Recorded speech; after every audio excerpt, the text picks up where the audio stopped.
untuk mendevelop behavior tersebut, kita butuh nih si item-item ini. Seperti brand promise gitu, kemudian juga ada tagline. Pada dasarnya mereka semua membantu kita untuk mengkomunikasikan what is our purpose. One of the strong reason why sometimes brand promise cannot be delivered, selain karena mungkin the team juga harus be very well equipped, tapi leadersnya juga harus lead by examples. Teman-teman juga suka tanya nih ke aku, apalagi yang baru mulai belajar branding, promise sama tagline tuh sebetulnya ada bedanya nggak sih? Every brand has a promise, but not every brand lives it. Today, we're talking about one of the biggest truths we've learned as consultants. Your brand promise means nothing if your team can't live it.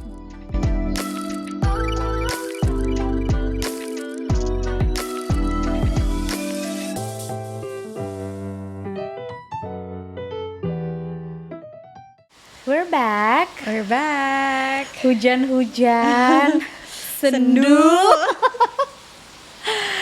Tapi it's so the brand home, it feels very homey. Hari ini kayaknya topik kita kan juga apa ya, something that is masih relate ke how to create emotional safety for your brand, consistency. Tapi specifically we're gonna talk about brand promise.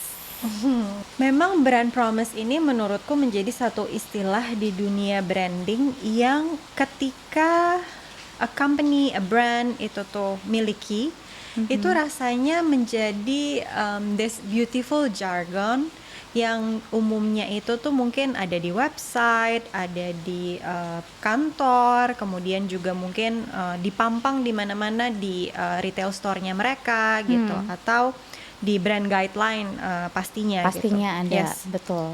Ketika sebuah brand dengan brand promise-nya yang sebegitu indahnya dan bisa merealisasikan hal tersebut, itu menjadi salah satu tolak ukur apakah brand tersebut akan berhasil merebut atau create this emotional connection with the audience. Yes.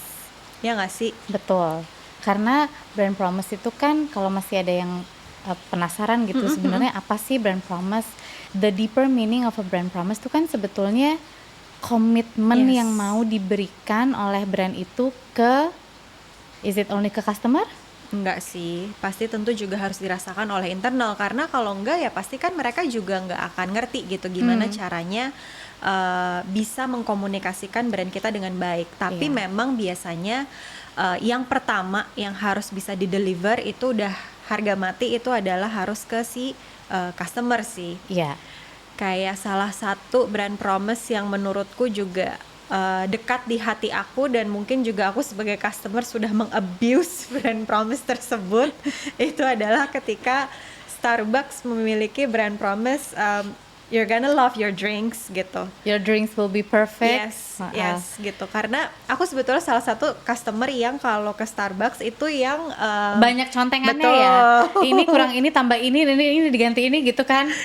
Oh my god. Jadi ketika misalnya begitu aku minum, aku merasa ada beda dari apa yang aku request, itu aku nggak akan segan-segan untuk ini kurang ininya ya.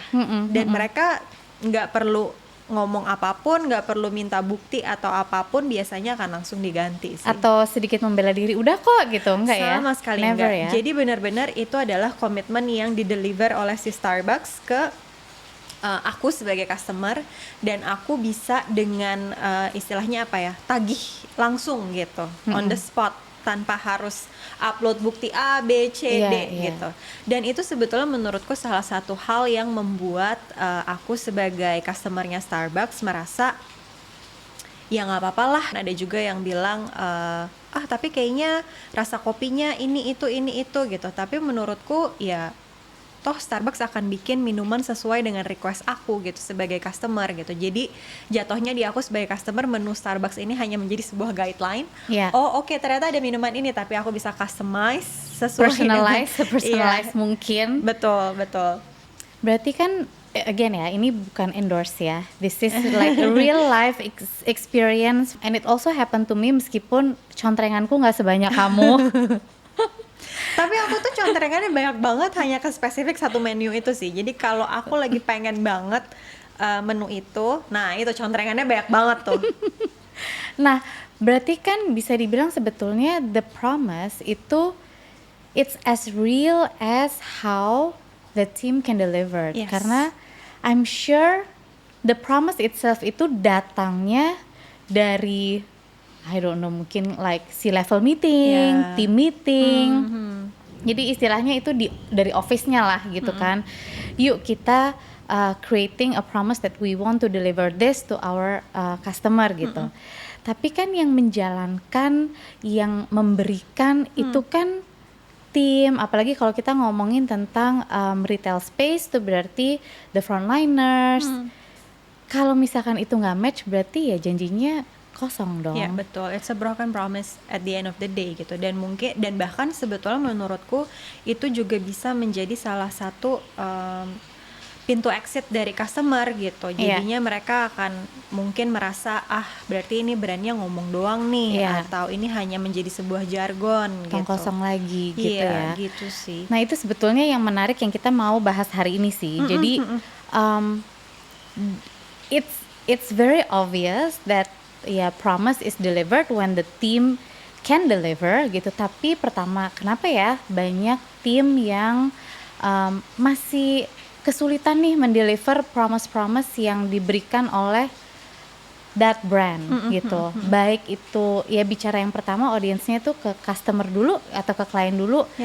Let alone living the promise untuk di-deliver ke internal team. Itu udah kayaknya pembahasan berikutnya tuh ya gitu. Karena pasti metode delivery-nya beda, tapi mau nggak mau yang namanya promise ya tetap harus diberikan. And then we're gonna talk about the symptoms, of course. We always talk about the symptoms. Apa nih symptoms-nya brand-brand yang nggak bisa deliver dan nanti dampaknya apa sih gitu ya? When they finally can deliver the brand promise, ya dengan tepat guna, tepat sasaran. Teman-teman juga suka tanya nih ke aku, apalagi yang baru mulai belajar branding. Promise sama tagline tuh sebetulnya ada bedanya nggak sih?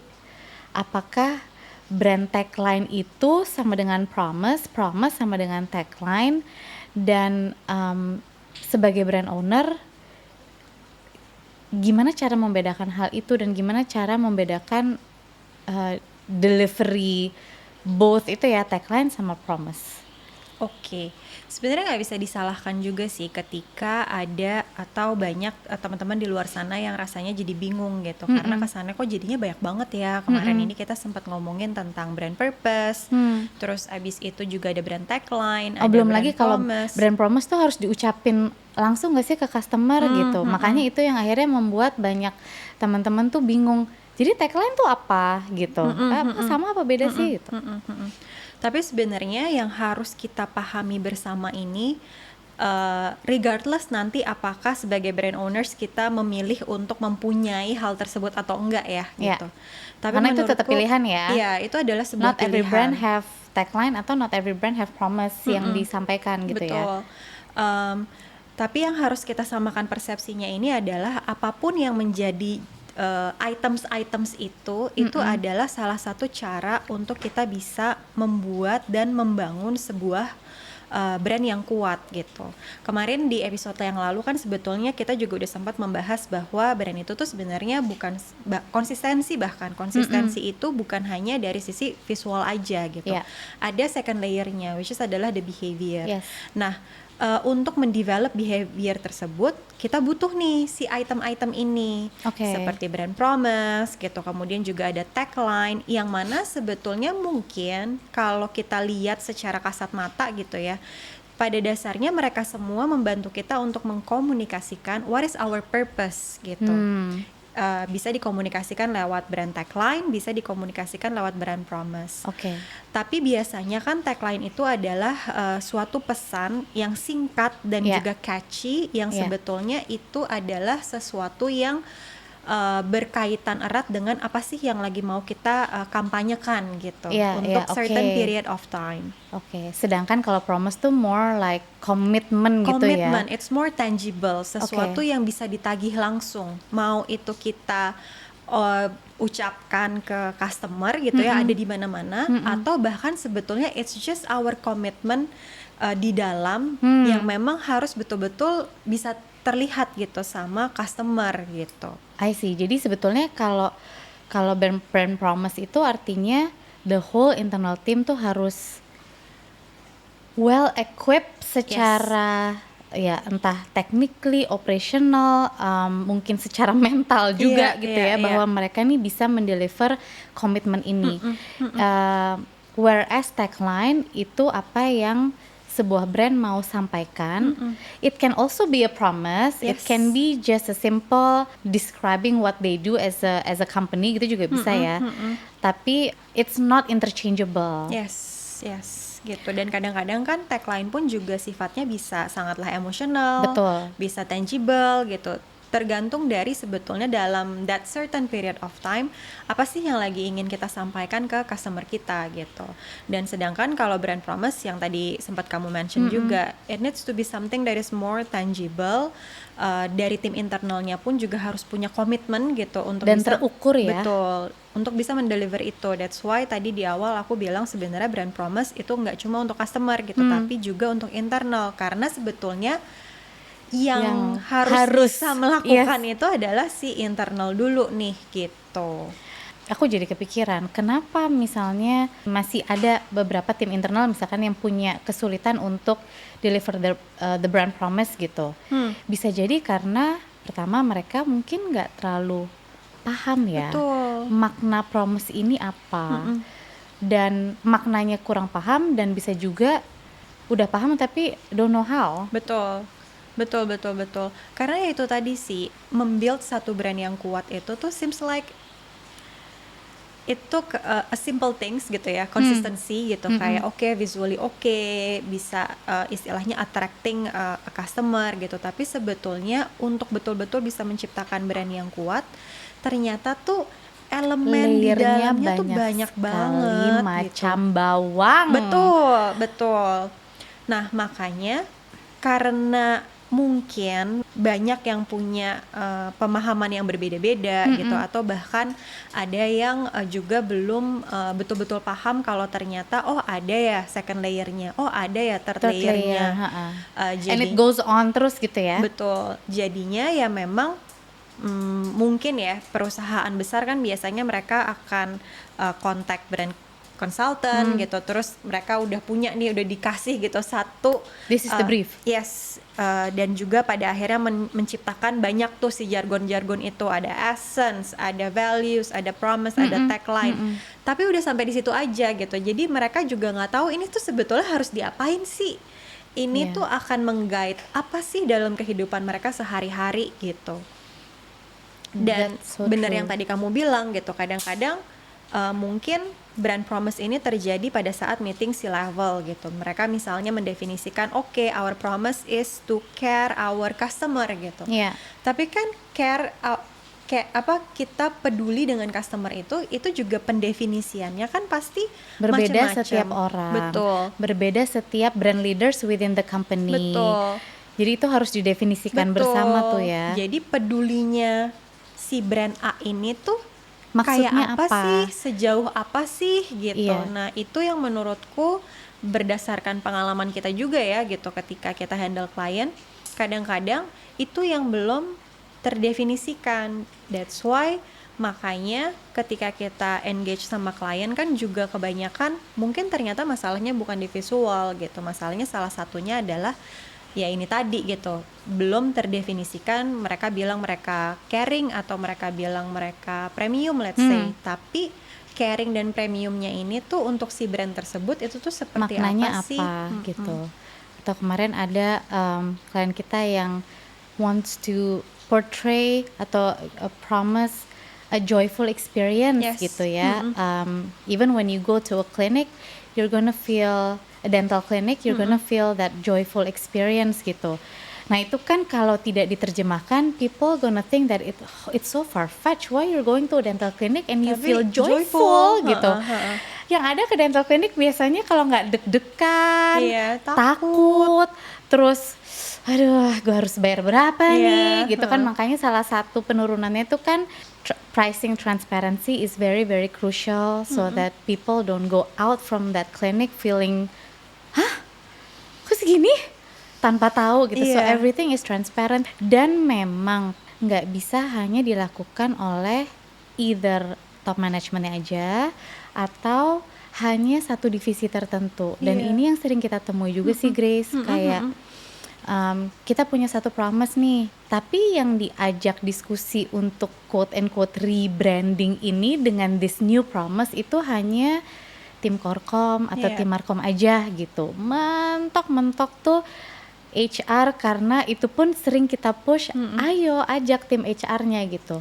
Nah sedangkan when you say tadi as an example, we want to be a premium brand, itu kalau dalam bayanganku sampai tim finance, tim operational, tim IT, bahkan if you have like a team of facility care, termasuk OB, termasuk security, all of them have to know how to deliver a premium service. Atau ya tadi contoh kamu yang lain lagi, caring, karena caring tuh kan kata yang quite broad gitu ya. Yes. Caring versi kamu aja sama aku pasti beda, apalagi dari brand satu brand yang lain. Penerjemahan itu yang kadang-kadang memang kita temui suka banyak loophole. That's where we point out ini nih yang harus dilakukan, dan itu kadang-kadang butuh inner work yang lebih dalam nggak sih bagi mereka, bagi brand. I think in our previous episodes we talk about the inner work gitu. So how we want to deliver our purpose, ya pertama kita juga harus tahu dulu kelebihan dan kekurangan, dan kadang kalau kita mau sampai ke satu tujuan, mereka juga harus bisa secara openly admit strength mereka apa, Yes. weakness mereka apa, and how to collaborate together within that company gitu kan. Jadi nggak silo divisi per divisi gitu. Nah, menurutku salah satu hal yang penting juga ya Kak, dalam hal mendefinisikan brand promise ini itu adalah dari sisi leadersnya juga sih. Ya. Ketika leaders pun tuh juga tidak berhasil atau belum cukup memberikan contoh gitu ya, apa sih yang menjadi definisi dari promise kita, di situ juga pada akhirnya tim internal pun juga jadi kesulitan nih untuk memahami sebetulnya arah promise Arahnya kita ini kemana tuh sih, gitu. kemana nih, dan mau sampai sejauh apa nih. Dan akibatnya yang terjadi adalah ya internal akan mendefinisikan berdasarkan pemahaman mereka masing-masing gitu. Inconsistency juga di layer kedua terjadi karena hal itu tuh.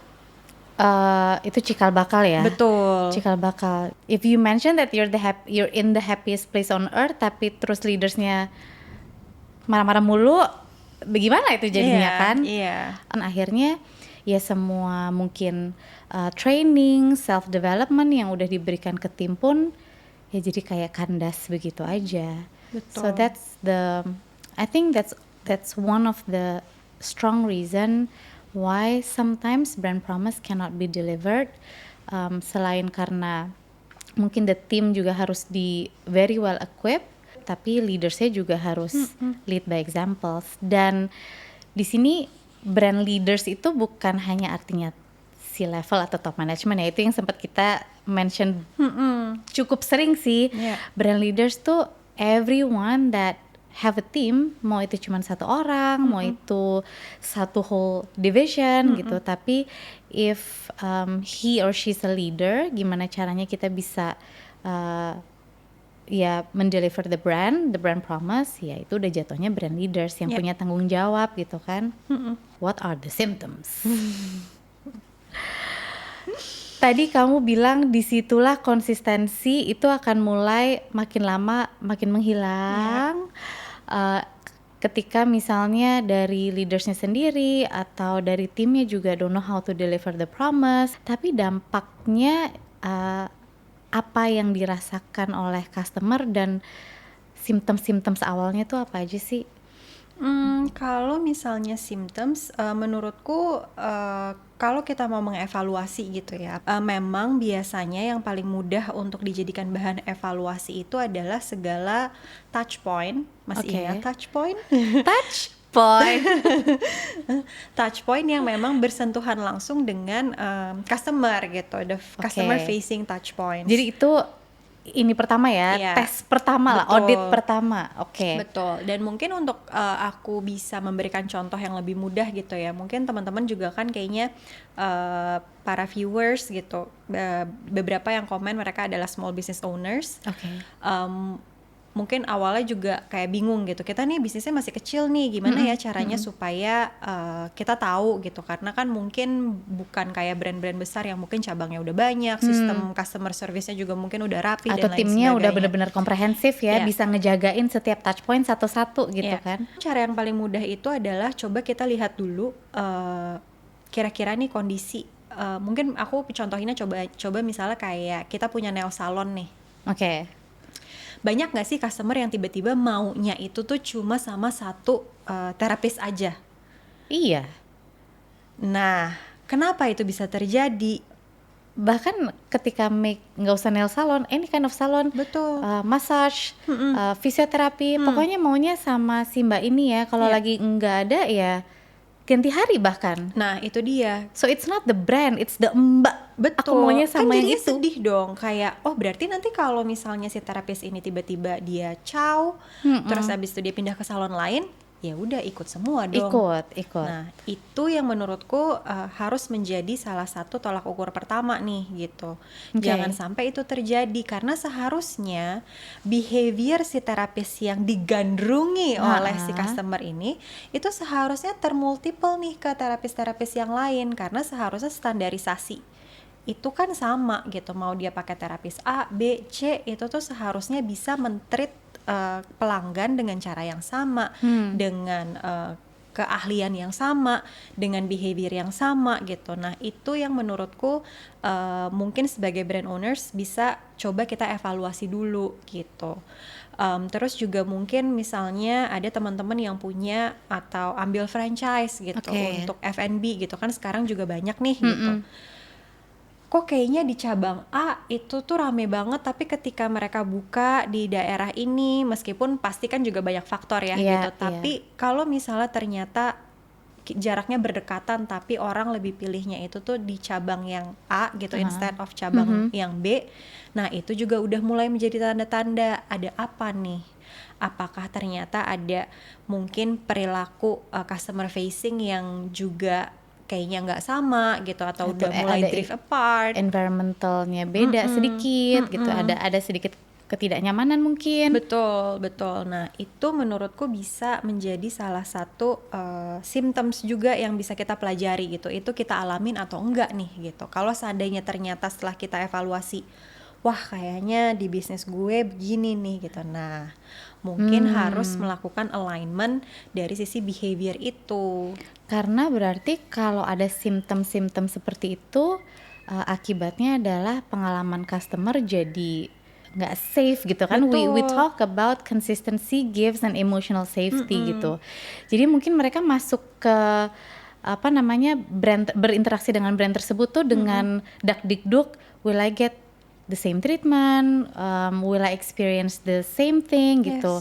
Jadi ketidakpastian itu yang akhirnya membuat mereka mungkin berjalan menjauh. Iya, dan pelan-pelan juga gitu, kayak tiba-tiba oh udah nggak pernah muncul, atau udah nggak pernah beli lagi, udah nggak pernah datang lagi gitu. Gap itu terjadi di hal-hal yang mungkin emang kita pun juga sendiri nggak kelihatan ya. Karena itu tadi si brand promise ini itu kan biasanya terrefleksikan atau terportray melalui behavior keseharian kan, yang mungkin juga nggak bisa 24 jam sehari gitu si brand owner tuh ngeliatin terus gitu, ngeliatin CCTV terus gitu kan. Berarti tugasnya brand owners atau brand leaders tuh lumayan ya. Maksudnya you have a business and then you have tens of people working for you, atau mungkin bahkan hundreds of people working for you, different locations, different branch.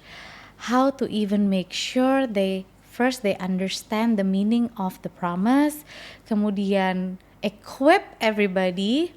Kalaupun sudah equip everybody, penerimaan dari tim itu kan juga pasti berbeda-beda. Betul. Jadi harus konsisten juga tuh pelatihan-pelatihan. Dan mungkin pelatihan-pelatihannya juga bukan yang, it doesn't have to be like pelatihan formal kayak one way gitu, tapi just like a gentle reminder of remember ya who we are, why we're here, and what we want to give, commit to deliver to our audience gitu. Itu mungkin harus secara konsisten dilakukan supaya pemahaman dari tim juga makin lama makin kuat gitu. Aku punya salah satu contoh dari circle terdekat kita sebetulnya. Salah satu sahabat kita dia punya waxing salon. Biasanya yang paling gampang untuk kita lihat gitu, apakah si terapis A dan B itu tuh punya apa ya istilahnya, customer itu tuh punya preferensi lah gitu. Aku sempat bertanya sih gitu, karena bisnisnya pun juga kan sebenarnya sangatlah berkembang gitu, dari punya 1 cabang sampai akhirnya punya 13 cabang gitu. Pasti kan ya itu tadi, mungkin karena kita semua juga backgroundnya adalah di brand consultant. Iya. Aku sempat nanya gitu, gimana sih caranya? Emang nggak dialami ya? Ada customer yang benar-benar cuma nempel sama terapis A atau sama terapis B gitu. Terus Dan itu kan bisa kelihatan di data ya. Betul. Dia bilang itu nggak bisa dipungkirin gitu, pasti ada. Terus kalau misalnya mereka resign gitu, atau misalnya bisa aja kan sebetulnya terapisnya juga main belakang gitu, kayak udahlah daripada ke salon, nanti pas saya off Di rumah aja. di rumah aja gitu. Dia bilang maksudnya itu satu hal yang tidak bisa dihindari gitu. Tapi sebagai brand owners, dan untungnya dia juga paham lah kan pasti tentang brand gitu. Yang memang di make sure itu adalah bagaimana mereka secara internal, si ownersnya ini itu bisa membagi tugas, dan akhirnya pun juga bisa men-nurture, men-take care of the therapist gitu, semua internal timnya ini yang adalah terapis-terapisnya. Jadinya nggak pernah tuh kejadian, luar biasa kan. Dan memang kalaupun ada nggak kelihatan di data lah. Betul. Berarti kan relatively maybe small percentage gitu ya. Dan karena pada saat itu kan kita juga coba bantu dia gitu untuk mendefinisikan brandnya gitu. It's about confidence gitu, it's about feeling safe gitu untuk taking care of your body gitu, your body hair dan lain sebagainya. Jadi ternyata salah satu hal yang dilakukan adalah yaitu tadi, mereka pun juga sebagai business owner dan brand owners itu harus bisa membuat tim internal itu juga merasa nyaman gitu. Kalau nggak gimana caranya si terapis ini bisa membuat customer nyaman untuk waxing gitu. Istilahnya kan kalau kita waxing kita harus hurtful. It's hurtful dan mungkin sometimes juga it's uncomfortable gitu. Nah, gimana untuk kesana caranya? aja mikir gitu. Betul. Aduh, saatnya gimana nih kalau ya gitu. seandainya mereka tidak punya terapis yang customer pun juga merasa percaya gitu, kan pasti jadinya susah gitu. Jadi emang ternyata yang mereka lakukan adalah oke, kita mau bikin customer merasa safe, merasa nyaman untuk mempercayakan service itu ke kita. Berarti hal pertama yang harus dilakukan adalah gimana caranya si terapis-terapis yang mereka hire ini pun juga betul-betul bisa merasa mereka tuh kerja nyaman. Kayak di rumah gitu, punya keluarga jadinya di tempat bekerja. Jadi gitu. kalau datang ke tempat kerja it feels homey gitu kan. Dan ini juga menarik nih, karena kita bilang bahwa brand promise itu kan di-deliver oleh seluruh divisi tadi ya. Terapis is one thing, tapi dan sejago-jagonya terapis itu, seberapa dia bisa mendeliver the brand, nggak bisa dipungkiri, pasti ada masanya atau ada momennya dia harus resign misalnya gitu ya, atau misalkan dia lagi sakit nggak masuk gitu.